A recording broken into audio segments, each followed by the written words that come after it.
Orang-orang Sidoarjo pernah membicarakan seorang janda penjual mie ayam yang mendadak kaya raya. Warungnya berubah jadi tempat paling ramai di kampung. Padahal seminggu sebelumnya tak ada seorang pun yang mau mampir. Tak ada yang tahu, di balik wajan panas dan aroma kaldu itu, ada lelaki tampan yang selalu datang tengah malam, lelaki yang tak pernah menginjak tanah dan yang ternyata bukan manusia.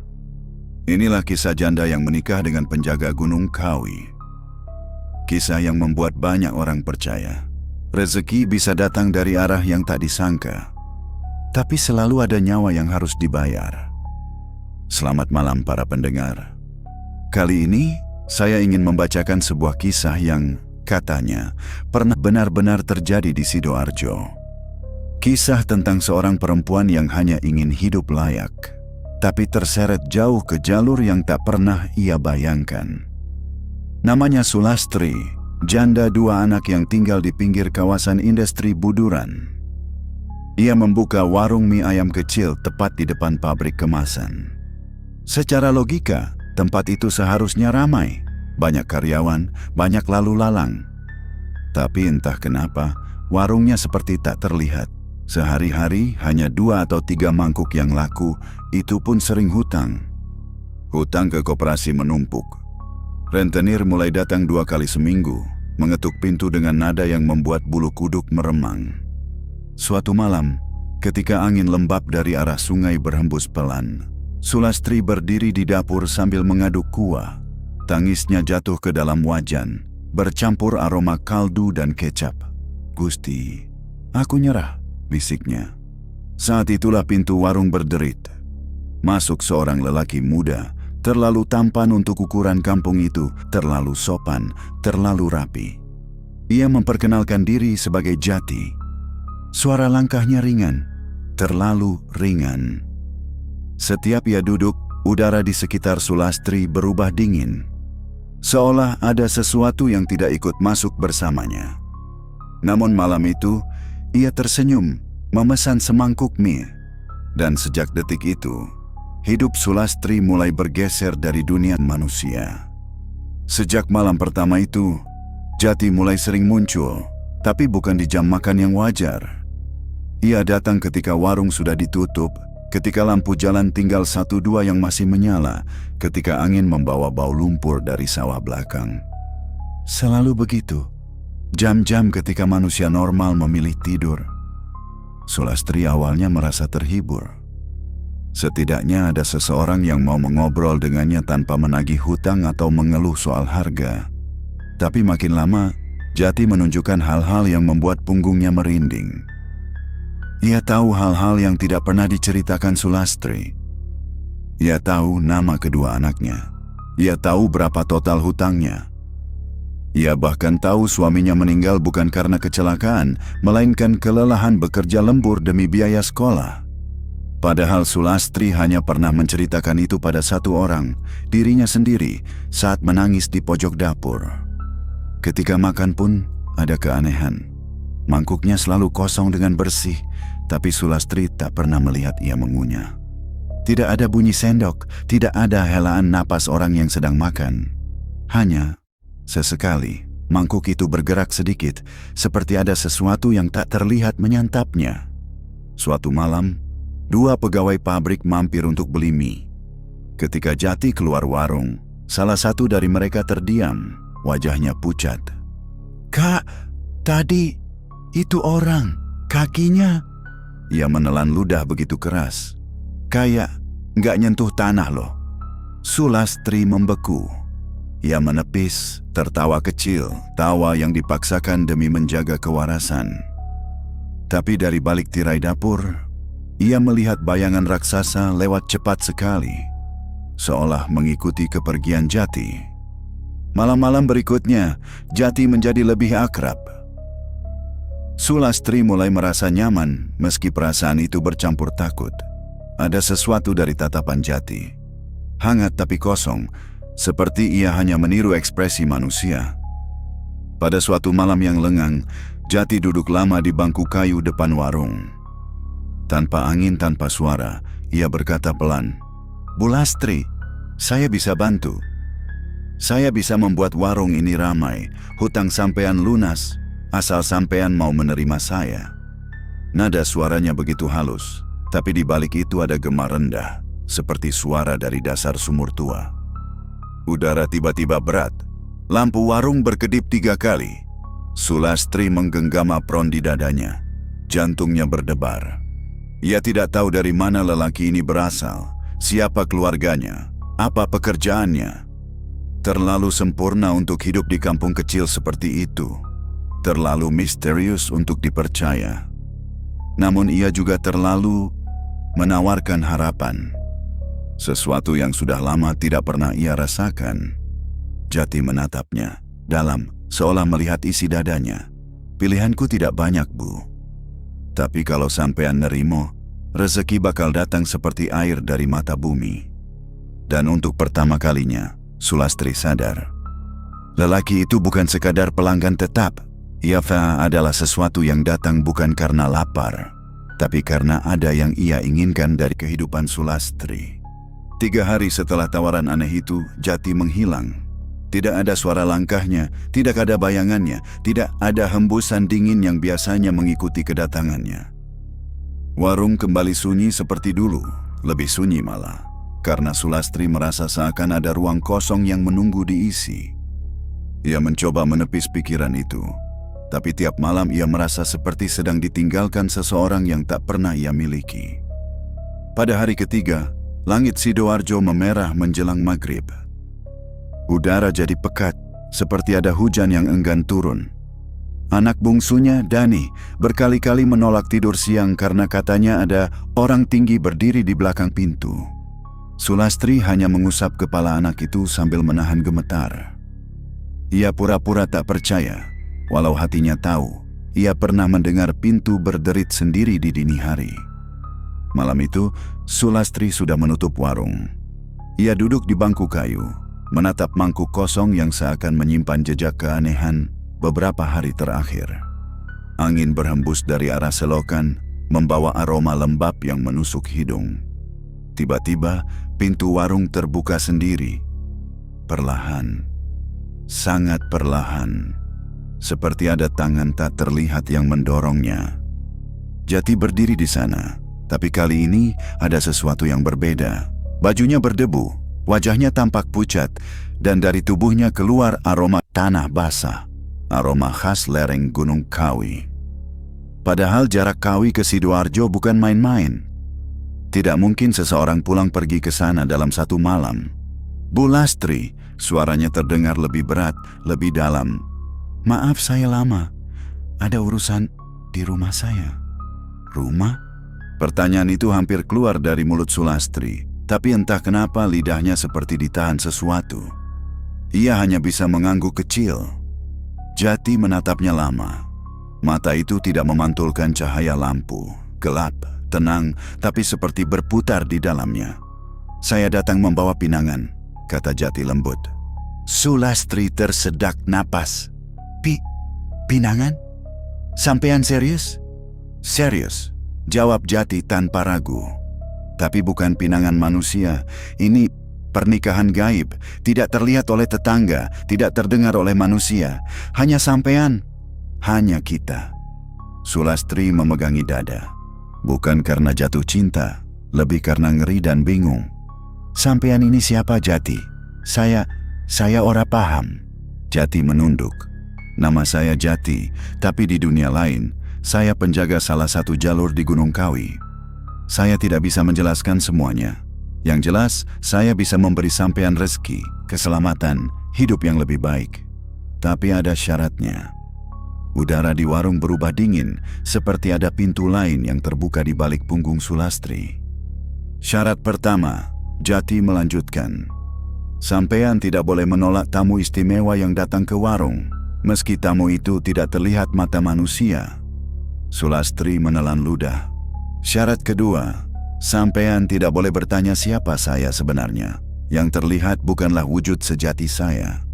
Penasaran itu berbahaya. Sulastri memejam mata. Suara gamelan kecil terdengar dari kejauhan, halus, lirih, seperti meniup daun-daun bambu. Syarat ketiga, Jati menatapnya sangat dalam. Untuk tamu-tamu tertentu, sampean tidak boleh menentukan harga. Rezeki mereka akan datang sendiri ke tangan sampean. Hening menjalar seperti kabut. Kalau sampean terima, suara Jati semakin pelan. Besok malam Jumat Kliwon, kita menikah. Saya akan menunjukkan wujud saya. Tidak semuanya, tapi cukup untuk membuat perjanjian. Sulastri menatapnya, antara takut, putus asa, dan entah kenapa, sedikit lega. Untuk pertama kalinya dalam beberapa tahun, ada yang menawarkan jalan keluar. Tidak manusiawi memang, tapi hutang semakin menumpuk, anak-anak butuh makan, dan warung seperti terkutuk. Kehidupan saya, Wes Mumet, Jad, bisik Sulastri. Kalau ini satu-satunya jalan, Jati tersenyum pelan. Tersenyum, tapi tidak ada kerut di sekitar matanya. Hidup sampean akan berubah, Bu, tapi ingat, semua perjanjian punya harga. Dan pada malam itu, tanpa ada saksi selain angin yang lewat, Sulastri mengangguk, pelan, ragu, tapi cukup untuk mengubah nasibnya selamanya. Malam Jumat Kliwon datang seperti nafas panjang dari dunia lain. Pelan, tapi membawa sesuatu yang berat. Langit Sidoarjo mendung tanpa hujan. Udara lembab, dingin, dan seolah menekan dari segala arah. Sejak maghrib, Sulastri sudah merasa gelisah. Ada langkah-langkah lirih di atap rumah, ada bisikan dari balik celah pintu, dan sesekali bayangan tinggi lewat di halaman, tapi menghilang begitu lampu dipicingkan. Anak-anak diungsikan ke rumah tetangga atas alasan ada perbaikan dapur. Padahal Sulastri hanya ingin mereka tidak melihat apapun yang akan terjadi malam itu. Ketika jarum jam menunjuk pukul 11 malam, angin berhenti. Benar-benar berhenti, seolah dunia menahan napas. Tiba-tiba, ketukan lembut terdengar 3 kali. Sulastri membuka pintu dengan tangan gemetar. Jati berdiri di sana, tapi tidak seperti biasanya. Malam itu, ia memakai baju beskap Jawa hitam legam dengan motif halus seperti sisik ular emas. Rambutnya diikat rapi, namun kulitnya tampak lebih pucat dari malam-malam sebelumnya. Mata itu lebih gelap, lebih dalam, seolah menelan cahaya lampu. "Waktunya, Bu Lastri," ujarnya lembut, tapi suaranya berlapis, seakan 2 orang berbicara bersamaan. Sulastri berdiri mematung. "Sampean siap?" tanya Jati. "Tidak, jelas tidak. Tapi juga tidak ada lagi jalan pulang." Ia mengangguk. Di ruang tengah yang remang-remang, Jati mengeluarkan sesuatu dari balik kainnya. Beberapa batang dupa, sebatang lilin putih panjang, dan segenggam bunga setaman yang basah seperti baru dipetik dari makam. Ia menyusunnya di lantai. Tidak ada pola yang jelas, tapi entah kenapa semuanya terlihat tepat. Ketika lilin dinyalakan, nyalanya tidak berkedip. Dupa mulai mengepul, mengisi ruangan dengan aroma tanah basah bercampur bunga malam. "Bu, duduk di sini," perintah Jati lembut. Sulastri duduk di atas tikar butut. Tangannya dingin, punggungnya berkeringat. Ada sesuatu yang berubah di rumah itu. Dinding seolah makin sempit, udara makin tebal, dan bayangan-bayangan di pojok ruangan tampak memanjang pelan. Tiba-tiba, brak! Pintu belakang tertutup sendiri. Lilin bergoyang, tapi tidak padam. Dari luar rumah, suara gamelan halus terdengar. Bukan gamelan desa, bukan pula suara kaset lama. Ini suara yang sangat jauh, bergema seperti dipukul dari balik kabut. Tabuhan saron terdengar pelan, disusul bunyi bonang yang lirih, seperti dipetik satu persatu. Jati duduk di hadapan Sulastri. Ia menatapnya tanpa berkedip. "Bu Lastri, setelah malam ini, hidup sampean tidak akan sama lagi. Sampean akan menjadi istri saya, diberi rezeki, diberi perlindungan. Tapi sampean harus menerima wujud saya." Sulastri menelan ludah. "Wujud sampean sing asli?" bisiknya. Jati mengangguk. "Tidak utuh, tapi cukup untuk mengikat perjanjian." Ia menghembuskan napas panjang. Begitu napas itu keluar, angin yang tadinya mati tiba-tiba berputar pelan. Dinding bergetar seperti ditarik napas balik. Asap dupa bergerak melingkar, berkumpul di atas kepala Jati. Dan perlahan, pelan sekali, bahu Jati mulai memanjang. Kulitnya menggelap, retak seperti tanah kering. Di belakangnya, bayangan membesar sampai menutupi tembok.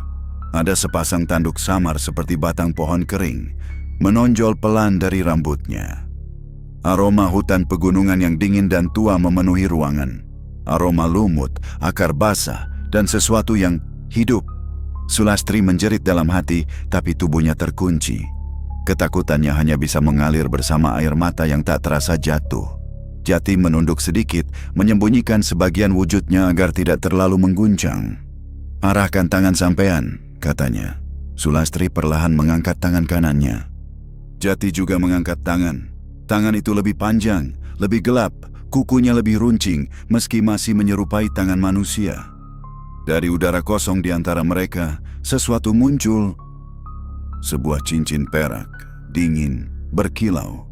Tapi cahaya kilau itu tidak memantul dari lampu, melainkan dari dalam dirinya sendiri. Cincin itu melayang, turun perlahan, lalu menempel di jari manis Sulastri. Begitu cincin itu menyentuh kulitnya Duar, warung bergetar seperti diterjang sesuatu besar dari bawah tanah. Gelas-gelas berdenting sendiri. Panci di dapur bergeser. Atap rumah berderak keras, seolah ada makhluk raksasa merayap di atasnya. Suara gamelan semakin cepat. Tabuhannya makin kacau, seperti ada ratusan tangan memukul tanpa irama. Jati menatap Sulastri. "Mulai malam ini, sampean adalah istri saya. Dan rezeki sampean akan mengalir, selama syaratnya tidak dilanggar." Cincin di jari Sulastri menghangat, perlahan berubah panas, tapi tidak membakar. Di telinganya terdengar bisikan, "Selamat datang." Ia menoleh pelan. Tidak ada siapa-siapa, tapi bayangan besar di pojok rumah tampak menunduk hormat pada Jati. Kemudian gamelan berhenti. Lilin padam sendiri. Asap dupa turun seperti kabut, melingkari tubuh Jati, lalu menghilang. Ia kembali pada wujud tampannya, seolah tidak ada yang terjadi. Tapi Sulastri tahu, hatinya tahu. Pernikahan itu bukan mimpi. Ia sudah melangkah ke dunia yang tidak bisa ia tinggalkan tanpa sesuatu dibayar balik. Keesokan paginya, Sulastri terbangun dengan perasaan aneh, campuran lelah, pusing, dan sesuatu yang seperti dipenuhi tenaga asing. Cincin di jarinya terasa dingin, menempel erat seolah sudah menjadi bagian dari kulitnya. Ia memandangi jari itu lama, mencoba meyakinkan diri bahwa semua yang terjadi semalam bukan halusinasi akibat tekanan hidup. Tapi saat ia berjalan ke dapur, aroma yang tak semestinya muncul menyambutnya. Aroma kembang setaman. Padahal ia tidak pernah menaruh bunga apapun di rumah. Ketika membuka pintu luar warung, angin lembut berbau hutan pegunungan menerpa wajahnya, aroma dingin yang tidak pernah ada di Sidoarjo. Ia bergumam pelan, "Gusti, opo aku beneran wis nikah karo makhluk gaib?" Namun tidak ada waktu untuk memperdebatkan takdir. Anak-anak segera pulang sore nanti, dan warung harus kembali dibuka. Dengan tangan masih gemetar sedikit, ia menyiapkan bahan-bahan seperti biasa. Ayam direbus, mie direbus setengah matang, bumbu diracik. Tidak ada yang berbeda. Hingga ia membuka tutup panci kuah. Kuah itu lebih harum dari biasanya. Lebih pekat, lebih menggiurkan. Bahkan Sulastri yang sudah bertahun-tahun memasak mie ayam pun kaget. Ia tidak menambahkan apapun semalam. Seharusnya rasanya biasa saja. Apakah ini pengaruhnya? Suara gamelan halus terdengar sekejap, sekilas, hanya 1 detik, seperti ada yang menabuhnya dari kejauhan. Sulastri buru-buru menepis pikiran itu dan memulai rutinitas pagi. Jam 7 lewat sedikit, warung biasanya masih kosong. Kadang barulah 1 pelanggan datang menjelang jam 8. Tapi pagi ini, begitu pintu warung dibuka, 5 orang karyawan pabrik langsung masuk. Tanpa saling mengenal, tanpa saling menunggu, mereka duduk begitu saja dan memesan. "Bu, mie ayam 1. Kasih banyak pangsit ya. Bu, 2 porsi. Kuah pekat, Bu.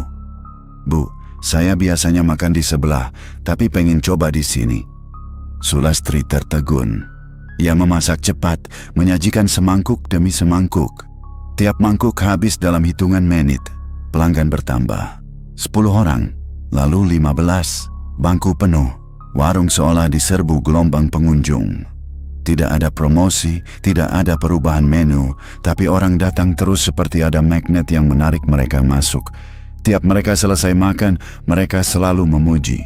Bu, ini kuahnya enak banget, kaya. Pangsitnya tuh lembut, Bu. Kok beda sama kemarin-kemarin ya? Bu, saya sudah makan di banyak tempat, tapi ini lain. Sulastri hanya mengangguk sambil tersenyum, menahan gemetar.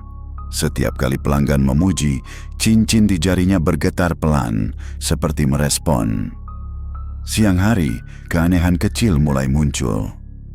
Seorang perempuan tua datang, memakai kain lusuh, rambut kusut, dan sorot mata kosong.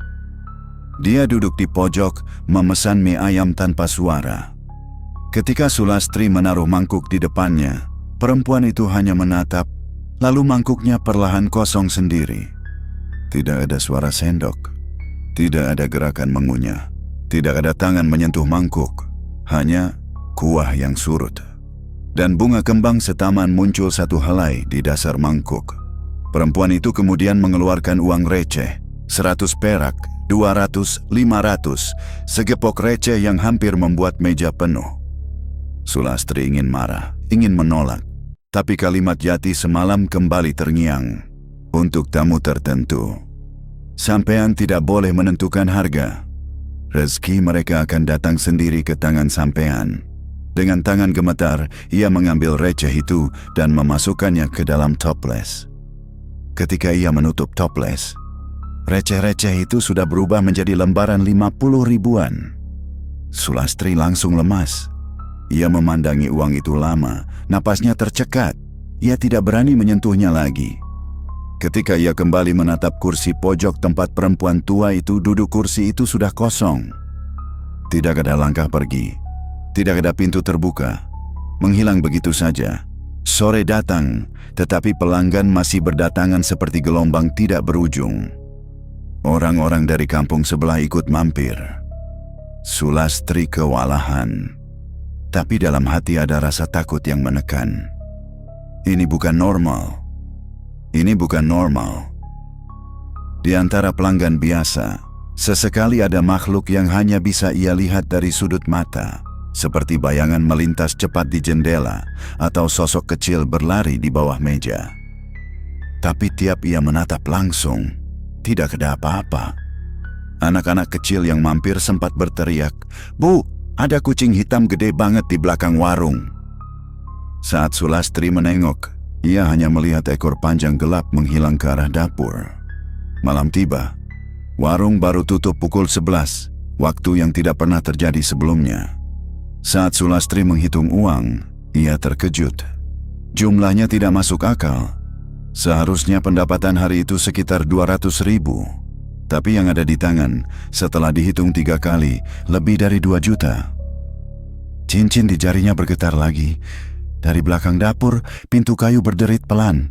Sulastri menoleh. Tidak ada siapa-siapa.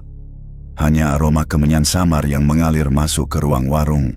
Aroma yang mengingatkannya pada pernikahan semalam. Ia melangkah mendekat, membuka pintu itu perlahan. Di dapur, di atas meja tempat biasanya ia letakkan panci kecil, ada sesajen. Bunga setaman, uang kertas basah, dan sepotong rambut hitam panjang. Sulastri menutup mulut agar tidak menjerit. "Jatim, sampean ngelakoni iki?" Tidak ada jawaban. Hanya angin dingin yang lewat cepat, menepuk rambutnya seperti tangan tak terlihat. Warungnya benar-benar berubah. Rezekinya datang deras. Tapi di balik itu, ia mulai merasakan tatapan-tatapan yang tidak berasal dari manusia. Tatapan yang mengintip dari balik sudut-sudut gelap warung. Tatapan yang seakan berkata, "Selamat datang di keluarga kami." Dan Sulastri, sambil menggenggam cincin yang semakin hangat, sadar. keajaiban pertama baru permulaan. Dan harga yang harus ia bayar belum datang. Sejak keanehan-keanehan hari itu, warung Sulastri tidak pernah sama lagi. Ramai. Iya. Menguntungkan. Iya. Tapi semakin besar rezeki yang datang, semakin jelas pula bahwa warung itu tak hanya dikunjungi manusia. Pagi hari masih normal. Karyawan pabrik, sopir truk, ibu-ibu yang mengantar anak sekolah. Namun begitu matahari miring ke barat, udara di warung berubah. Sering sekali, tanpa angin, tirai bambu di pintu depan berkibar pelan. Kadang terdengar piring bergetar, seolah ada tangan tak terlihat yang memainkannya. Jika ada waktu sejenak ketika warung sepi, Sulastri bisa mendengar langkah kecil, bukan langkah manusia, yang berlari di bawah meja. Tapi semuanya makin nyata pada hari keempat setelah pernikahan itu. Sore itu, seorang pemuda kurus datang. Wajahnya pucat, seperti habis sakit lama. Ia duduk di bangku paling ujung tanpa bersuara, tatapannya kosong, tapi tubuhnya seperti tidak menapak lantai sepenuhnya. Sulastri menyiapkan mangkuk dengan perasaan tak enak. Cincin di jarinya berdenyut pelan, seperti memberi peringatan. Ketika ia menaruh mangkuk mie itu di meja, pemuda itu tersenyum, senyum kaku, seperti meniru ekspresi manusia yang pernah ia lihat tapi tidak benar-benar paham. "Terima kasih, Bu," katanya dengan suara yang terdengar seperti dua suara bertumpuk. Sulastri mengangguk, menelan ludah. Beberapa detik kemudian, mie ayam itu menyusut, bukan pelan tapi cepat. Seperti seseorang menyantapnya dengan kecepatan makhluk lapar. Pemuda itu tidak bergerak. Tidak ada tangan yang menyentuh sendok. Tidak ada mulut yang mengunyah. Mangkuk itu kosong dalam hitungan detik. Dan ketika Sulastri menatap meja, seorang pelanggan manusia yang kebetulan duduk di dekatnya tiba-tiba merinding. "Bu, barusan kok kayak ada angin dingin banget ya?" Sulastri pura-pura sibuk mengaduk saus. Pemuda itu berdiri. Dari jarak dekat, Sulastri melihat kakinya. Kaki itu menapak, tapi bayangannya tidak mengikuti tubuhnya. Bahkan ketika ia melangkah, bayangan itu tertinggal sedikit, seperti keliru mengejar bentuk pemiliknya. Ia meninggalkan selembar uang 5 ribuan, kering, bersih. Namun saat Sulastri memungutnya, uang itu basah seperti habis dicelupkan ke sumur. Dari ujung ruangan, suara bisikan lirih terdengar. "Iki dudu uang manusia." Sulastri merinding hingga akar rambut. Malamnya, tamu istimewa berikutnya datang. Warung sudah tutup, lampu sudah dimatikan sebagian. Sulastri sedang menghitung uang ketika pintu depan berderit pelan. Padahal ia yakin telah mengunci. Ketika ia menoleh, tidak ada siapa-siapa. Hanya dingin yang mengalir ke dalam ruangan. Namun satu meja di sudut warung tiba-tiba bergeser sedikit. Bangkunya mengeluarkan bunyi seperti ada yang duduk. Cincin di jarinya bergetar cepat, bukan peringatan, tapi tanda bahwa suami gaibnya sedang memperhatikan. Dari arah dapur, bunyi sendok jatuh sendiri. Sulastri menghela napas dan berjalan menuju meja itu, meski lututnya gemetar. Ia tahu apa yang harus dilakukan. Ia sudah diberi syarat sejak malam pernikahan. Tidak boleh menolak tamu istimewa. Ia menaruh sebuah mangkuk kosong. Ayam, mie, sambal, bawang goreng, kuah, semua tertata lengkap. Ia mundur 3 langkah. Tidak ada wujud, tidak ada bayangan, tidak ada apapun. Namun mangkuk itu bergetar. Kuahnya berkurang, mie menyusut, ayam hilang seiris demi seiris. Sulastri menutup mulut agar tidak menjerit. Ia merasa ada hembusan napas di daun telinganya, dingin, basah, seperti napas makhluk yang hidup di bawah tanah.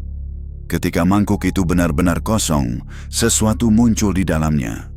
Segenggam bunga kembang setaman, dan selembar daun kering berbentuk lingkaran.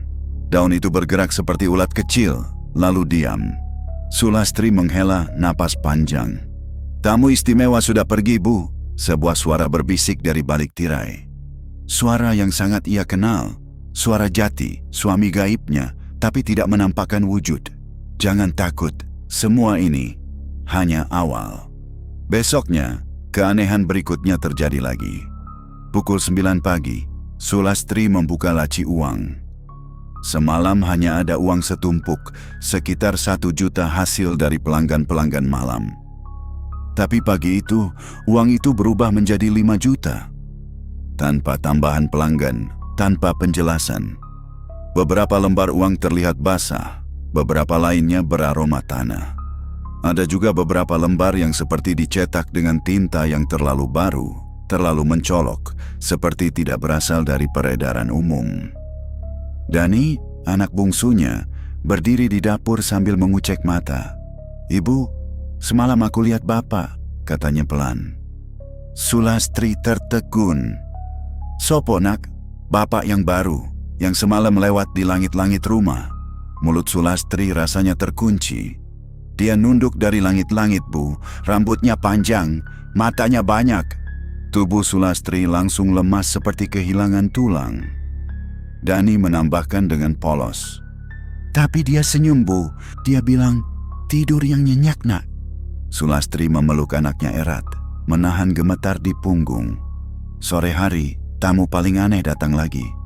Bukan terlihat, tapi terdengar. Suara langkah kaki, berat dan lambat, bergerak memasuki warung ketika tidak ada pelanggan lain. Bangku kayu di pojok bergerak sendiri. Udara menggelap sedikit, seperti bayangan besar menutupi lampu. Lalu, suara piring terdengar seperti dikunyah. Benar-benar dikunyah. Sulastri menatap, ngeri. Dari arah meja, piring itu memang seperti diremukan oleh sesuatu tak terlihat. Terdengar suara retakan halus, tapi piringnya tidak pecah. Hanya penyok sedikit, seolah ditekan taring makhluk yang tidak memiliki bentuk. Cincin di jari Sulastri bergetar keras. "Jati," bisiknya, "apa ini toh, suamimu?" Tidak ada jawaban. Namun tirai bambu menari pelan, gerakan seperti tangan raksasa baru saja lewat. Malam itu ketika warung tutup, Sulastri duduk sendiri di dalam gelap. Lampu sengaja ia matikan, hanya menyisakan lilin kecil di meja kasir. Ia berkata pelan, suaranya serak, "Jati, saya wes manut. Nek iki syarate, tak lakoni. Tapi anakku, ojo diganggu." Lilin bergoyang, nyalanya memanjang. Udara dingin merayap dari lantai, mengelilingi kakinya. Suara Jati muncul, tidak dari pintu, tidak dari dapur, tetapi dari belakang punggungnya. "Bu Lastri, sampean sudah masuk ke keluarga kami." Ia ingin menoleh, tapi sesuatu menahan kepalanya. Keluarga butuh makan, keluarga butuh rezeki, dan rezeki itu harus dibayar. Sulastri menggigit bibir sampai hampir berdarah. Bayaran pertama sudah dekat. Cincin di jarinya tiba-tiba membara, hangat seperti bara kecil. Dan tamu istimewa yang datang akhir-akhir ini, itu tanda. Sulastri memejamkan mata, air matanya jatuh. Ia sudah tahu apa artinya. Warungnya tak hanya jadi tempat makan. Warung itu sudah menjadi gerbang kecil bagi makhluk-makhluk dari dunia jati.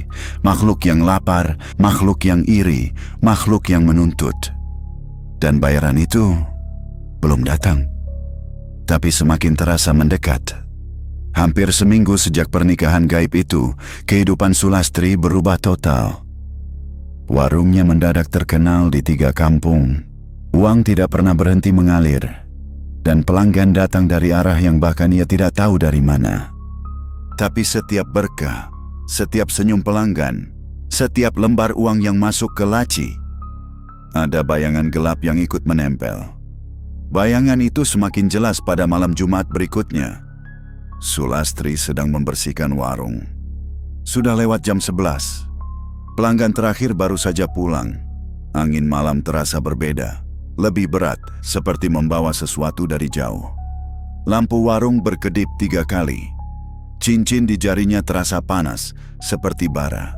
Dan tanpa ada suara langkah, tanpa ada bayangannya masuk lewat pintu, Jati sudah berdiri di tengah warung. Wujudnya masih tampan, tapi ada yang salah. Kulitnya lebih pucat, matanya lebih dalam, dan rambutnya seperti ditiup angin dari dunia lain. "Bu Lastri," ucapnya dengan suara pelan namun berlapis-lapis. Sampean sudah menerima rezeki kami. Warung sampean sudah ramai. Sekarang, waktunya penagihan pertama. Tubuh Sulastri langsung dingin. Ia mundur perlahan, punggungnya menabrak meja kayu. Nah, nggih Jati, suaranya gemetar. Tapi penagihan opo kok mendadak kayak ngancam? Jati menatapnya lama. Tatapannya membuat ruangan seolah menciut. Segala perjanjian punya harga, Bu. Saya wis bilang. Suara gamelan lirih terdengar dari luar. Perlahan memukul satu nada panjang yang membuat dada terasa sesak. Saya minta tumbal. Kata itu melayang di udara seperti sesuatu yang berbau busuk. Sulastri menutup mulut. Dadanya naik turun cepat. Tumbal, maksudnya piye? Tumbal nyawa, jawab Jati datar. Tidak perlu banyak, tidak perlu siapa-siapa. Cukup satu dari rumah ini. Dunia seperti berhenti berputar. Jati.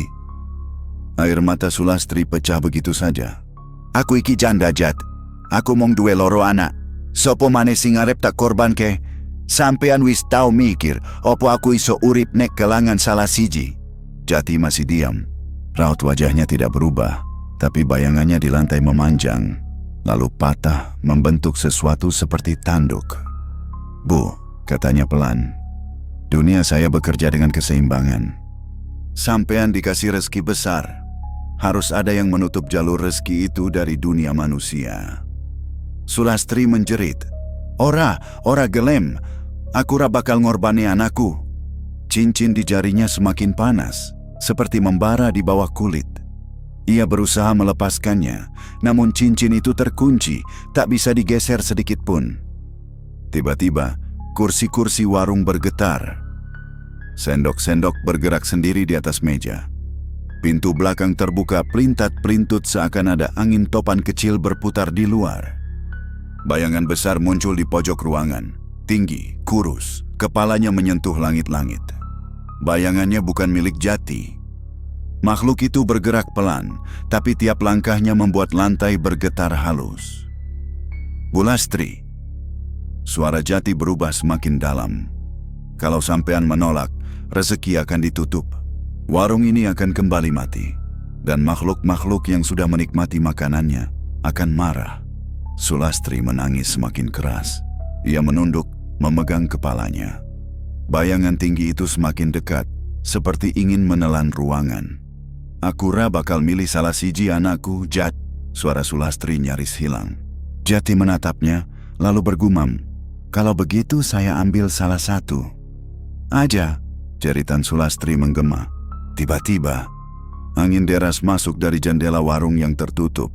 Lilin-lilin sesajen dari dapur menyala sendiri. Aroma melati bercampur bau tanah makam memenuhi udara. Piring-piring bergerak, bergemerincing seperti gigi makhluk lapar. Bayangan tinggi itu bergerak semakin dekat. Pada saat itulah, pintu kamar anak sulungnya, Raras, terbuka pelan. Gadis itu berdiri dengan mata setengah mengantuk. Bu, rame yo. Suarane kok aneh. Wajahnya pucat di bawah cahaya lampu temaram. Bayangan tinggi itu langsung menoleh. Gerakannya cepat, patah-patah seperti boneka rusak. Raras membelalak. Ia melihat makhluk itu. Raras bisa melihat semuanya. Boh! Teriakan bocah itu membuat Sulastri bangkit seperti ditusuk. Raras, metu! Metu sakiki! Teriak Sulastri. Tapi pintu kamar tertutup sendiri, keras, seolah ditarik tangan tak terlihat. Raras memukul-mukul pintu dari dalam. Jati melangkah tenang menuju pintu itu. Anak sulungmu cukup kuat. Dia bisa jadi penghubung antara dunia saya dan dunia sampean. Wajahnya tetap tampan, tapi matanya mulai dipenuhi kabut hitam. Dia tumbal yang cocok. Ora, Jati ojo, aku ragelem, aku ragelem. Sulastri menyerang Jati, mendorong bahunya, memukul dadanya, meraih bajunya. Tapi tubuh Jati keras seperti batu. Ia tidak bergeming sedikit pun. Bulastri, katanya lembut namun mengerikan. Ini bukan tentang mau atau tidak. Ini tentang perjanjian. Bayangan tinggi itu mulai merayap ke dinding, mendekati pintu kamar Raras. Cincin di jari Sulastri memanas sampai seperti membakar dagingnya. Ia menjerit, memegang tangannya, tetapi tidak bisa melepaskan cincin itu. "Jati, ampuni anak-anakku. Ambil aku wae."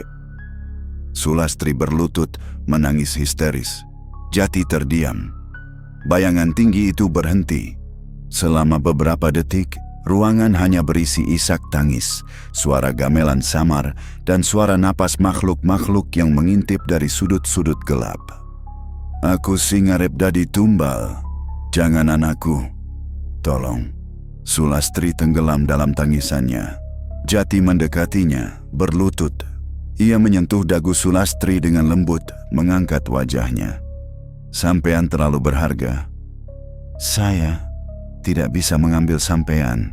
Sulastri hanya bisa menatapnya dengan mata merah basah. "Anakmu, salah satu harus pergi." Raras menghentikan ketukan dari dalam kamar. Sunyi mendadak menyelimuti rumah. Jati berdiri lagi. Matanya berubah hitam sepenuhnya. Tak ada putih, tak ada piu-piu. Suara gamelan di luar mendadak berhenti. Ia mengangkat tangannya. Bayangan tinggi itu bergerak ke arah pintu kamar, siap menembusnya. Sulastri tidak ingat bagaimana ia berdiri. Tidak ingat bagaimana ia meraih pisau dapur. Tidak ingat bagaimana ia menjerit sambil mengangkat pisau itu. Yang ia ingat adalah rasa putus asa yang membuat otaknya mati rasa. Dan tekad ibu yang lebih kuat dari ketakutan apapun. Ia menghantamkan tubuhnya ke arah bayangan tinggi itu sambil mengayunkan pisau. Pisau itu tidak menyentuh apapun, hanya menembus udara. Tapi suara makhluk itu meraung, panjang, rendah, seperti gong besar dipukul dari dalam tanah. Bayangan itu mundur mendadak. Jati tersentak, menatap Sulastri dengan sorot yang tidak pernah ia lihat sebelumnya, campuran marah dan takut. "Bu Lastri, sampean melanggar batas." Suara Jati menggema di seluruh ruangan. Lampu warung pecah satu persatu. Piring jatuh dan melayang, lalu membentur dinding. Meja terangkat sedikit dari lantai. Cincin di jari Sulastri terbakar, benar-benar membakar, sampai asap tipis keluar dari kulitnya. Jati mengangkat tangannya. Angin berputar seperti pusaran. Bayangan tinggi itu kembali mendekat. Raras menjerit dari dalam kamar. Dan saat semuanya mencapai puncak kekacauan, pintu belakang warung terbuka keras. Suara azan Isya dari masjid jauh terdengar. Senyap, tapi cukup untuk memecah sesuatu. Bayangan tinggi itu padam seperti asap ditarik angin. Gamelan berhenti. Dupa gaib padam. Jati memucat, mundur selangkah. Ia menatap Sulastri, mata hitamnya meredup. "Kita belum selesai, Bu." Suaranya rendah, serak. Lalu tubuhnya menghilang perlahan, mulai dari kakinya, lalu dadanya, lalu kepalanya, seolah terhisap ke udara. Sulastri jatuh terduduk. Pintu kamar terbuka. Raras berlari memeluk ibunya, menangis ketakutan. Pusaran angin berhenti. Warung kembali hening. Namun Sulastri tahu, ini bukan kemenangan. Ini hanya penundaan. Dan Jati akan kembali dengan tuntutan yang lebih besar. Sejak kejadian malam itu, suasana rumah Sulastri berubah total. Raras tidak berani tidur sendiri. Dani sering menangis tanpa sebab, dan setiap sudut rumah seperti menyimpan mata yang sedang mengawasi. Tidak ada lagi malam yang tenang.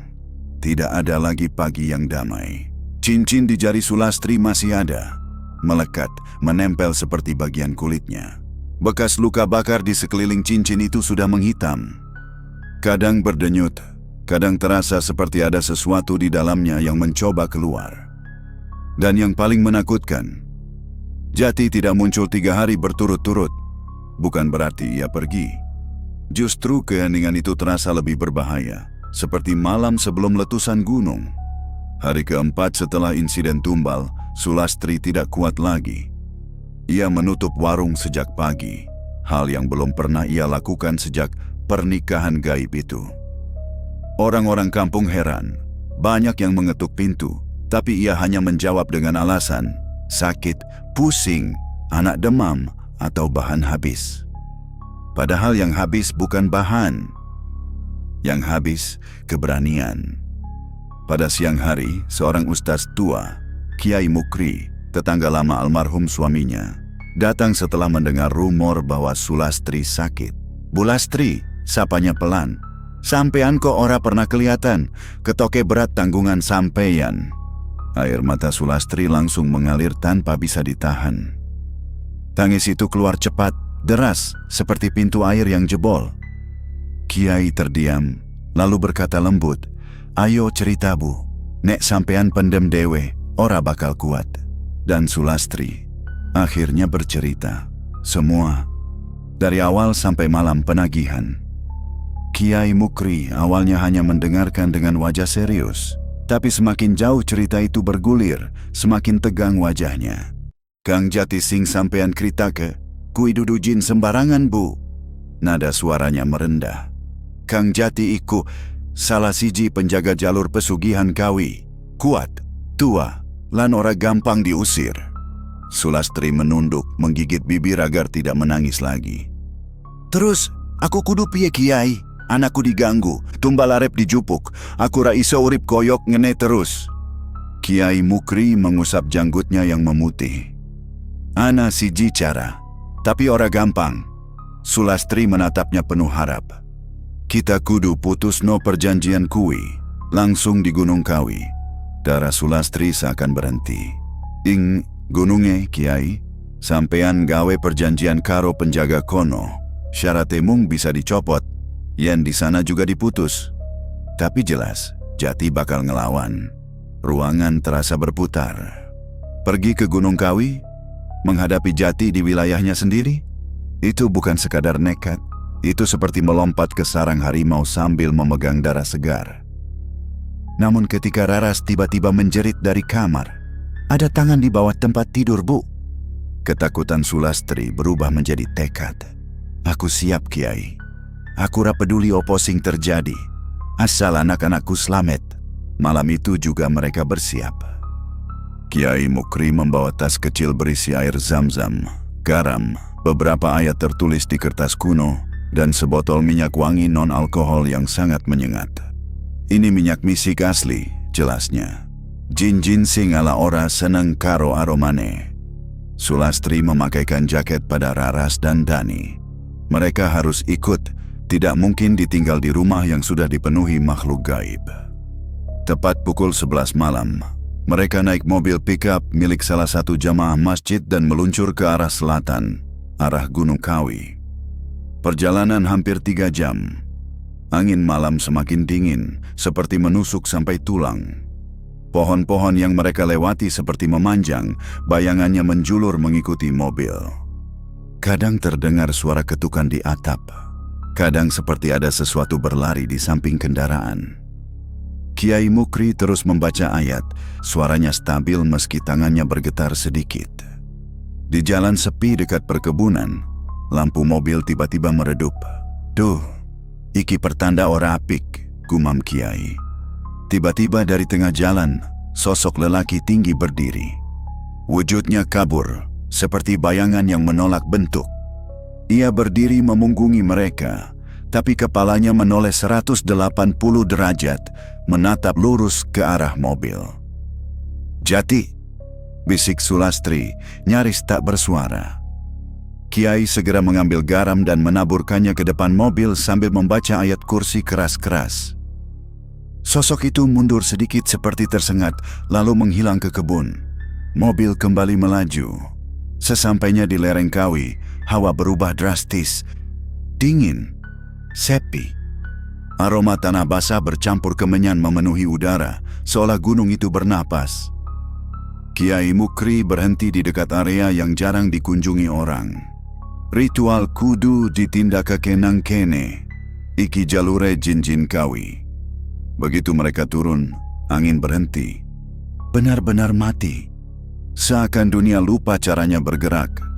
"Bu Lastri, ayo, wake tune." Sulastri menggenggam tangan Raras dan Dani. Cincin di jarinya tiba-tiba panas sekali, seperti menolak kedatangan mereka. Dari balik pepohonan, Terdengar suara gamelan jauh. Tidak seperti gamelan manusia. Lebih cepat, lebih kacau, seperti ada ratusan tangan memukul tanpa irama. Tiba-tiba, Jati muncul. Tidak berjalan, tidak melangkah. Ia muncul begitu saja, seperti gambar yang dicetak di udara. Wujudnya kali ini tidak lagi menyerupai manusia sepenuhnya. Tubuhnya tegap, tapi bayangannya bergerak berlawanan. Kulitnya retak, mengeluarkan cahaya samar seperti bara. Kepalanya tumbuh 2 tanduk gelap seperti akar pohon. Suara angin kembali muncul, menghantam mereka dari berbagai arah. Sampean nekat Bu Lastri. Senyumnya tampak manusia, tapi matanya kosong. Bawa anak-anakmu ke wilayahku. Sampean pengen nyawamu habis di sini. Kiai Mukri maju. Kang Jati, perjanjian iki kudu diputus. Ora sah njaluk tumbal manungsa. Jati menatap Kiai itu lalu tertawa. Tawa yang tidak punya jiwa. Kowe pikir ayat-ayatmu iso ngusir aku? Iki tanahku. Iki jalurku. Iki omahku. Tanah bergetar. Pohon-pohon bergoyang meski tidak ada angin. Cincin di jari Sulastri memanas sampai membuat kulitnya melepuh. Ia menjerit, jatuh berlutut. Kene Bu, ucap Kiai cepat sambil mengeluarkan kertas tulisan ayat. Taruh jari neneng kene, iki cara nyopot cincin gaib. Jati melangkah maju. Tiap langkahnya menghasilkan bayangan baru di tanah. Jangan. Sulastri memaksa berdiri walau jarinya nyaris gosong. Jati, ayo rampungke tanpa ganggu anakku. Aku sing ono perjanjian karo kowe. Aku sing salah. Kowe benar, kata Jati. Kowe sing salah. Lan kowe sing kudu mbaleke keseimbangane. Ia mengulurkan tangan, panjang, hitam, kukunya runcing. Masrahke tanganmu, Bu. Cincine tak tarik. Bersama karo nyawamu. Raras menjerit. Dani menangis kencang. Sulastri menggenggam tanah, memaksa dirinya tetap sadar meski rasa panas dari cincin membuat matanya berkunang. Kiai Mukri menaburkan garam mengelilingi mereka membentuk lingkaran. Jati mendesis. Garam ora iso nyegah aku. Ia menghantam tanah. Lingkaran garam pecah. Kertas ayat terbang. Bu Lastri i. Jati menerjang. Pada detik itu, Kiai Mukri melempar minyak misik ke wajah Jati. Minyak itu meledak seperti cairan panas di udara. Suara raungan keras menggema di seluruh hutan. Jati mundur. Tubuhnya berasap, wujudnya berkedip, seperti kehilangan bentuk. Sekarang Bu, teriak Kiai. Tekan cincin neneng kertas ayat. Dengan seluruh tenaga terakhirnya, Sulastri menekan cincin itu ke kertas ayat yang tersisa di tanah. Cincin itu membara. Tiba-tiba meletus. Cahayanya menyilaukan. Tanah bergetar keras. Pohon-pohon menunduk seperti sedang dipaksa. Jati menjerit, jeritan panjang yang memecah seluruh lereng. Tubuhnya terlipat, terpelintir, lalu mulai berubah menjadi asap hitam pekat. Aku durung rampung, Bu. Suaranya memudar. Aku bakal bali. Perjanjianmu ora iso dilaleke. Tubuhnya menghilang menjadi debu gelap yang terbang terseret angin gunung. Cincin di jari Sulastri pecah menjadi debu perak yang tertiup ke udara. Dan untuk pertama kalinya sejak pernikahan itu, Sulastri bisa menarik napas tanpa rasa panas di dadanya. Tapi di kejauhan, suara gamelan masih terdengar. Pelan, seperti janji yang belum selesai. Selamat malam para pendengar, kembali lagi di frekuensi yang tidak pernah benar-benar tidur. Di sini, kisah-kisah lama sering muncul kembali, seperti bayangan yang enggan pergi. Dan malam ini, saya ingin menutup cerita tentang seorang janda dari Sidoarjo Kisah, yang konon masih dibicarakan hingga sekarang. Setelah kejadian di lereng Gunung Kawi itu, hidup Sulastri perlahan kembali seperti manusia biasa.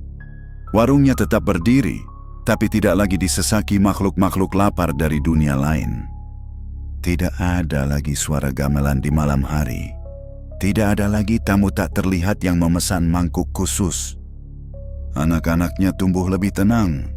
Raras tidak lagi melihat bayangan tinggi yang berdiri di sudut kamar. Dani tidak lagi menangis ketika lampu dipadamkan. Bagi mereka, kehidupan akhirnya terasa seperti kehidupan. Tapi bagi Sulastri, ada bagian-bagian ingatannya yang hilang. Ia lupa beberapa malam yang paling mencekam. Lupa bagaimana rumahnya bergetar saat perjanjian ditegakkan.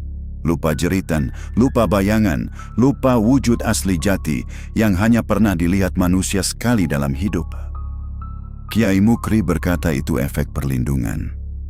Gustin jaga sampean, Bu. Sing elek-elek ora perlu disimpen nang atimu. Dan Sulastri mengangguk. Tapi di balik itu, kadang ia merasa ada sesuatu yang hilang. Bukan karena perlindungan, melainkan karena dicabut. Seperti ada tangan gaib yang merapikan ingatannya sesuai kemauan makhluk yang dulu ia nikahi. Warungnya kembali normal. Tidak sepi seperti dulu, tapi tidak juga ramai tak wajar. Orang-orang suka datang karena kuahnya memang enak, bukan karena aroma sesajen atau bisikan gaib.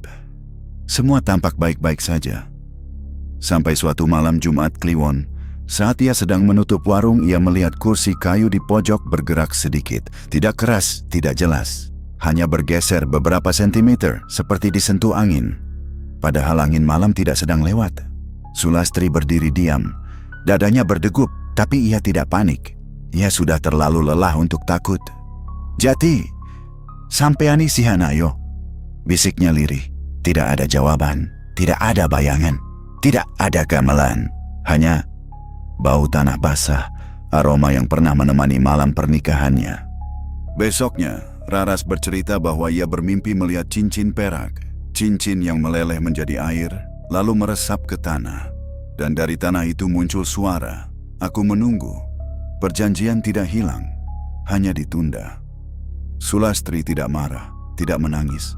Ia hanya duduk lama di dapur, memegang mangkuk kosong yang dulu sering diisi oleh tamu tak terlihat. Sebagian ingatannya mungkin hilang, tapi tubuhnya, jiwanya, masih mengingat harga yang pernah ia bayar. Dan jika Anda, para pendengar setia malam ini, kebetulan lewat di warung mie ayam kecil di Sidoarjo, di sudut kampung dekat pabrik, cobalah duduk di bangku yang paling pojok, bangku yang kayunya sedikit retak.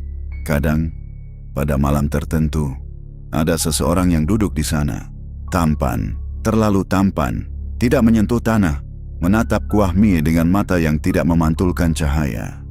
Dan jika Anda mendengar suara gamelan halus yang datang dari arah gunung, jangan menoleh. Karena konon, itu tanda bahwa harga sebuah cincin masih belum lunas sepenuhnya.